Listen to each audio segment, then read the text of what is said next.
Productivity, efficiency, and most importantly, organization. When you switch this into its off state, it goes orange.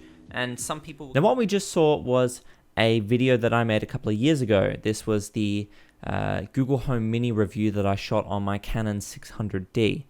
Now initially I was shooting at 1920 by 1080, 30 FPS, and then I would transcode my media to GoPro Cineform. But as we can see, this codec has aged quite significantly in comparison to the codecs that I now have available to me, which is usually either Apple ProRes or DNxHR. I usually encode all my 4K video into that. And this raises the pretty good point. Why do codecs matter? Why are they important? And why should you care about them? And that's what this whole entire video is going to go into. Now, even though this whole video was transcoded into Cineform, which is what I recommend for anyone to do starting out, always get your media into an intermediary codec while you're editing and then export into H.264. But why does it actually matter? Well, I'm about to show you exactly why it matters, and we could already see it on the timeline, and that is jumpy playback. So if I start scrubbing through the timeline right now, we can see that while it is smoother than what you would expect with H.264 footage, it isn't instant, and it certainly is not what I would consider a good timeline to work with. Now, if I went to find some footage that I recorded, say for example this is H.264 footage, and we can very clearly see that scrubbing through Cineform footage versus scrubbing through H.264 footage, you can really see the difference here. But then becomes the question of which codec is better for you. Should you be using Cineform? Should you be using ProRes? Should you be using DNxHR like I do? There are a couple of advantages to all of them, but first I want to get into why you actually should transcode your media, and for this I'm going to need an on-site example.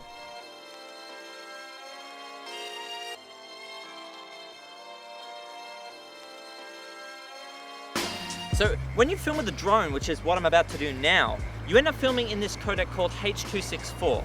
Now there's a difference between codec and container. So containers are what you actually film the video into, for example, MP4s, MOVs, AVIs, stuff like that. But the codec that you actually encode it with is primarily what provides you the either performance and efficiency that you need on the timeline, or the slowness and horribleness, but fantastic ability to store video on small form factor cards that you would want out of, for example, H.264. So this drone, for example, films in H.264. Primarily, this is a good thing, but at the same time, it's also a really bad thing, because it means that when I'm trying to edit this on the timeline, editing it on a, for example, 4-core 8-thread machine like my Surface Pro, you end up getting a lot of lag, and I'll show you that in a second.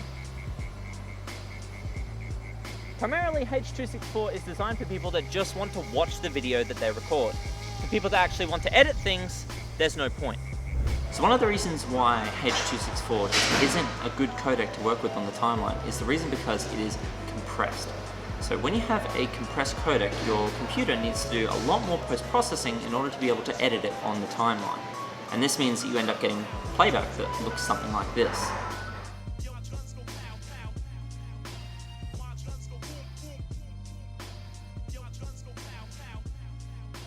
Now what you just saw was actually a demonstration of why you should always transcode your footage or use proxies, where proxies are low quality sub-ins that you can use on the timeline rather than using the actual footage, or transcoding the media actually puts it into a whole entire different codec, which allows you to then work with it to a better degree with less onboard processing so that you don't have to use as much system resources to analyze the footage and chop and change it. What a lot of people don't really know is that it takes a lot of system resources to chop and change footage, but not a whole lot to watch it back.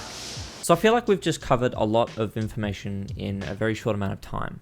And now that we've covered the basics of why codecs should be important to you, we're going to go into more of the nuances to do with the three that I want to talk about today. And that is Cineform, ProRes, and DNxHR. I primarily use DNxHR in my workflow. I find that it's a lot better to use on the timeline for the type of footage that I'm editing. The wide array of devices it works on is actually a lot better. I was using ProRes before, but primarily that's designed to work on Apple systems in Final Cut Pro X. While obviously Adobe Premiere Pro can take those files, it's not designed to. So I prefer using DNxHR on my timeline, but you're more than welcome to choose whichever codec you want out of the three, or your own codec. Some people like to use some pretty zany ones. So when you're choosing your codec, there are a couple of things that you should probably consider when you're trying to figure out the differences between all of them. So one of them is definitely storage size. You should be considering this because for projects that you're filming that might be up to 100 gigabytes, you're going to need a lot of storage in order to transcode those into the intermediary codecs that we're discussing today. The other one is obviously CPU usage while you're editing on the timeline. It's very important to keep an eye on that and to make sure that you're not throttling your CPU up to 50-60% in some cases, depending on what codec you're using. So even though I've mentioned Cineform quite a lot in this video, I'm actually just going to briefly touch on it because I'm not actually using it anymore. If you want to know more about Cineform, then please be my guest. Go and read the white paper that's linked in the description. It's really informative and I would recommend it to anyone. In fact, I would recommend reading the white papers on Cineform, ProRes, and DNxHR/HD. They're really, really good to understand and they will help you with choosing the right codec to use for your workflow. So to start out, the reason why I used Cineform for a very long time was the CPU usage on the timeline. It dramatically decreased from the usage I was seeing while editing H.264 footage on the timeline, and that meant that I could more or less scrub through the whole entire clip without having too much stuttering. I could hear the audio that was playing back in the background, there was no real jumps, it was just a clean experience. And that makes it a fantastic codec for use with lower spec systems. So if you're still on an older generation i7 with 16 gigs of RAM, Cineform is probably for you. Another great thing about Cineform is that it doesn't balloon up your file sizes. They actually stay relatively moderate compared to the other codecs that I'm going to talk about today, which means that you can actually end up storing a lot more footage in a smaller space. And the last part I want to talk about is that it's very easy to transcode to. More or less, just take your footage, match the source, and then go into your codec settings and choose GoPro Cineform. It really is as easy as that. Render times aren't too bad with transcoding, but your mileage may vary depending on what system you're rendering it on. And now it's time to get to the big boys, the ones that I actually have a lot of experience with in the past 12 months. And that is the battle between ProRes and DNxHR.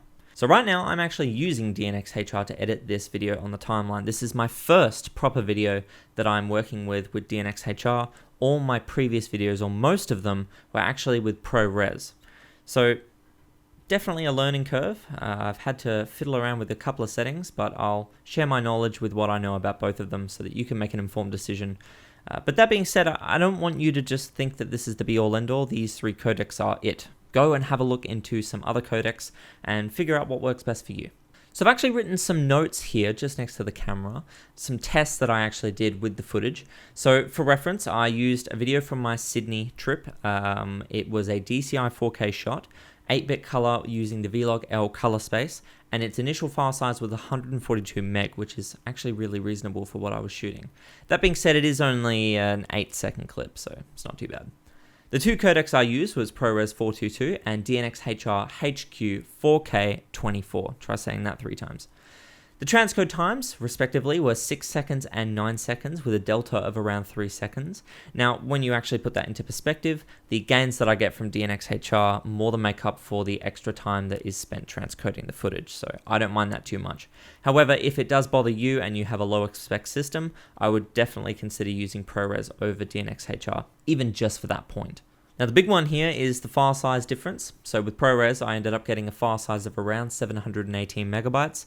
With DNxHR, I ended up getting 1.14 gigabytes, which is a sizable increase. It's around 10-fold. The delta for that was around 422 megabytes. So when you actually look at it, it's not that big of a difference, but when the file sizes start getting up to 3-4 gigabytes, it gets to be a problem. So I actually did 2 timeline tests. On the timeline, you can actually set which preview codec you want to use. So the first codec I used was ProRes, and I did this to see if there was any sizable increase or decrease in stability, productivity, efficiency, stuff like that. So on the timeline, using the ProRes preview format, I found that it was actually less responsive compared to DNxHR. It took longer to play back after hitting the spacebar, and it just seemed sluggish compared to DNxHR. I found that DNxHR was overall more responsive though, so that's the one that I ended up choosing. The CPU utilization for ProRes was 20 to 25%, whereas the CPU utilization for DNxHR was only 10%. and that's another reason for why I chose DNX HR. I get the feeling that that might be to do with the fact that ProRes is built for working on Macs in Final Cut Pro, whereas DNX HR is a universal codec. You can either use it on Windows or you can use it on Mac. Now, when I changed the preview codec to DNX HR, a couple of interesting things came up. ProRes took a dive. It was significantly more stuttery when playing back, and it was very visible on multiple tries of playback. And what I mean by this is, well, it's actually easier to show you. So when I would hit the spacebar and then hit the spacebar again a couple of seconds after I started watching ProRes footage, it would 9 times out of 10 just go fine. It would just keep playing back, and I think that's because it loaded it into memory. However, on the DNX HR timeline, it stuttered on multiple tries. It would freeze, it would not work. It was overall a rather poor experience. And once again, DNX HR, the beauty child of this situation, no stutter, flawless playback, and of course there was a slight lag after hitting the spacebar initially, but that wasn't seen afterwards. So I guess I'm going to kind of wrap up this video by saying that the codec that you use is up to you. I highly recommend using an uncompressed codec overall. Definitely look into it and figure out which codec is best for you. For me, it's DNX HR. For you, it may be ProRes. It may be something else. It may be VP9, for example. I've heard that's a pretty good codec that some people have worked with on the timeline. However, again, it's all personal preference, and it all depends on what you want to be doing with your timeline. So I would personally recommend DNX HR for the Windows users out there. If you're working on Mac, I would probably recommend ProRes. And if you're starting out with using intermediary codecs, definitely recommend Cineform. It's the underdog of this competition, but definitely worth a check out. If you have any questions about codecs or anything like that, or really anything to do with Premiere Pro, please leave your question in a comment and I will try and get back to you as soon as possible. So thank you for watching this video. If you enjoyed it, please hit that like button and subscribe for more content like this, making sure to hit the bell button so you know when I upload, and I'll see you in the next video.